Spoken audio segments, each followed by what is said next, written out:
Okay, well, this is part two, explaining the irritation that we get physically because of the spiritual reality of Hebrews 3, 8, and 15, and the whole book of Hebrews, and to not be provoked to your natural force of doing anything silly. Okay, so I say all that because let's just do the countdown. God sent his word, God sent his prophets, then he sent his word, and his prophets witnessed of the word, and then there were more prophets, and then came John the Baptist and Jesus Christ, and then Holy Spirit.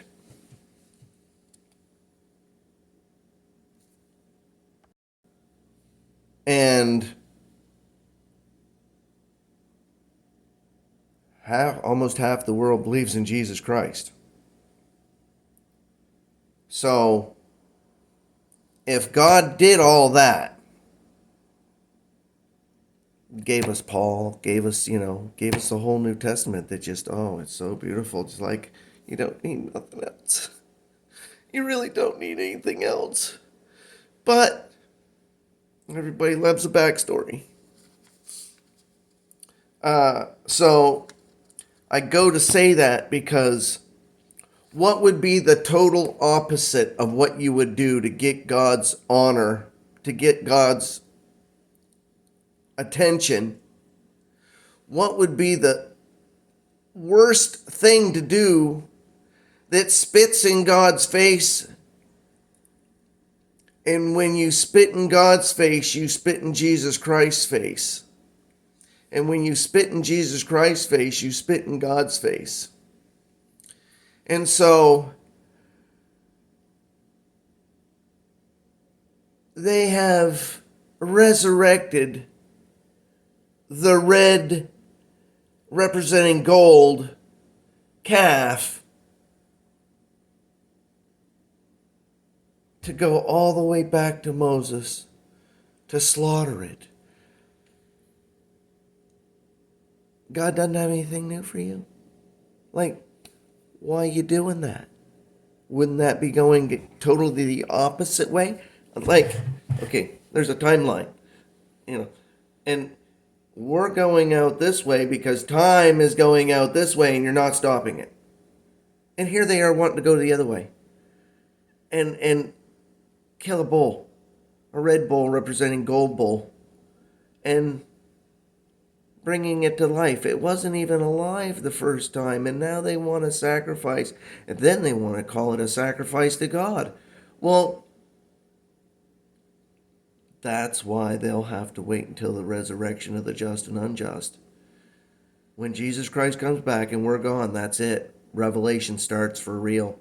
We may see some shit here on the planet, but Revelation starts for real after the children of God are gone in 1 Thessalonians 4:14 through 18, 1 Corinthians 15:50 through 58, and a couple others. But when we're gone, that's when Revelation starts. And Israel out here killing bulls because they're the furthest away from God that you could ever be. When sacrificing a bull happens, that's what the word says, doesn't it? When they go backwards that far, trying to resurrect a ritual. Because that's what they're going to do, because that's what they're telling their God they're going to do. I'm sorry, don't we have a God so we can follow him? Wow, so you're going to sacrifice a red bull to what when God sent his son and took care of everything to the full? That ain't even gonna work. And I don't know if that comes before Jesus Christ takes us off the planet or after. I think it's a sign for him to come, ain't it? Okay, you're gonna serve a bull? Well, here, I'm gonna take all these people. You serve your bull. Oh my God. You serve your bull, and I'll take my brothers and sisters, and then you can just serve your bull, because that's all you'll have left, because we'll be gone.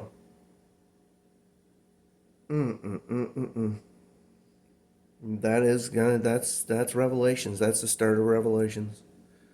I don't know how long he's gonna allow us to believe. Like, when he comes back, it says he'll come back in the twinkling of an eye.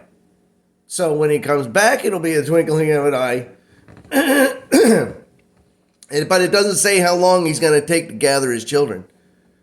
Because those that are right on the brink, do they miss it?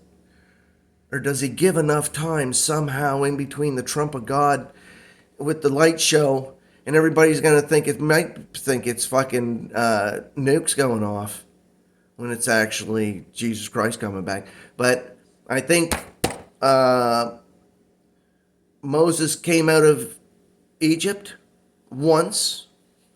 Then Moses came out of Egypt twice with the children of Egypt. No, wait. No, he fled. That's 3 times. He went out of Egypt, then he came back, and then he killed that dude. Then he had to run away again. I forgot all about that. So that's the second time he came out of Egypt. And then he went back with his brother, and that's when he came out with the children. And that's the 3rd time. That's 3 times coming out of Egypt, Moses did. And then God said, well, I call my children out of Egypt, so Jesus, you're going to have to bolt it to Egypt to protect yourself. So he had Mary and Joseph with Jesus go protect Jesus in Egypt for a little while, and he said, okay, it's time to go. And then he called his son out of Egypt. So spiritually, we're sons. And so he's going to have to follow the same suit. So I'm thinking we go up through Egypt and everybody over there sees us go. Because why would we go up over here and nobody witness it over there in Israel? God's going to make sure everyone witnesses it. Do you think anybody's going to miss it? Are you? Have fun with that thought. Do you think anybody's going to miss the return of Jesus Christ? What is that? Really? Oh, that's got to be... You know what that is? They're going to call it some kind of electrical anomaly. But I don't know if all the electricity on the planet at that point would be wiped out. There's so many different options of how this could go down. As far as just before he comes back. Like something may happen where there's no electricity on the planet at that point. And everybody will think it's Armageddon and Revelations, and it won't be until we're gone. Only after Jesus Christ takes God's sons and daughters off the planet, his brothers and sisters, he was not ashamed to call them his brothers and sisters. We will be cookie cutters of what Jesus Christ is now. Anyway, let's get back to, that's why getting out the provocation helps the word be infiltration. It's a beautiful thing.